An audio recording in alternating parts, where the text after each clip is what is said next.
আত্তাহিয়াতু এর পিছনে এত সুন্দর একটি গল্প তা জানা ছিল না। আমার বিশ্বাস সবার ভালো লাগবে এবং পড়ার মনোযোগও বাড়বে ইনশাল্লাহ। আত্তাহিয়াতু আসলে অনেক গুরুত্বপূর্ণ একটি দোয়া। এই দোয়াটার পিছনের গল্পটা জানার পর সত্যি আমার হৃদয়টা অনেক কোমল হয়ে গেছে।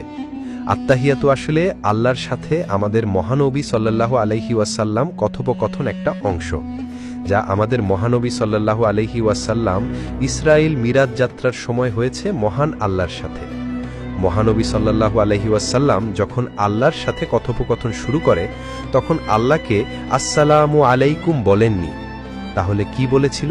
কারণ আমরা মহান আল্লাহকে বলতে পারবো না আল্লাহ আপনার উপর শান্তি নাজিল হোক, কারণ আল্লাহ নিজেই একমাত্র পৃথিবীর সকল শান্তির এবং রহমতের উৎপত্তিস্থল।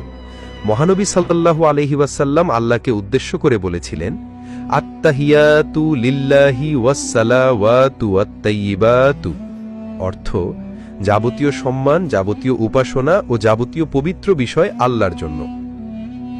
উত্তরে মহান আল্লাহ বলেন, আসসালামু আলাইকা আইয়ুহান নাবিয়্যু ওয়া রাহমাতুল্লাহি ওয়া বারাকাতুহু, অর্থ হে নবী, আপনার উপরে শান্তি বর্ষিত হোক এবং আল্লাহর অনুগ্রহ ও সমৃদ্ধিসমূহ নাজিল হোক। এতে মহানবী সাল্লাল্লাহু আলাইহি ওয়াসাল্লাম বলেন, আসসালামু আলাইনা ওয়া আলা ইবাদিল্লাহি সলিহিন, অর্থ আল্লাহর সমৃদ্ধি শান্তি বর্ষিত হোক আমাদের উপরে এবং আল্লাহর সৎকর্মশীল বান্দাগণের উপরে। মহান আল্লাহ এবং মহানবী সাল্লাল্লাহু আলাইহি ওয়াসাল্লাম এই কথোপকথন শুনে ফেরেশতারা বলেন, আশহাদু আল্লা ইলাহা ইল্লাল্লাহু ওয়া আশহাদু আন্না মুহাম্মাদান আবদুহু ওয়া রাসূলুহু, অর্থ আমি সাক্ষ্য দিচ্ছি যে আল্লাহ ব্যতীত কোনো উপাস্য নেই এবং আমি সাক্ষ্য দিচ্ছি যে মুহাম্মদ সাল্লাল্লাহু আলাইহি ওয়াসাল্লাম তার বান্দা ও রাসূল। সুবহানাল্লাহ। এখন আমি এবং আপনি আত্তাহিয়াতুর গুরুত্ব এবং পিছনের ইতিহাস জানতে পারলাম।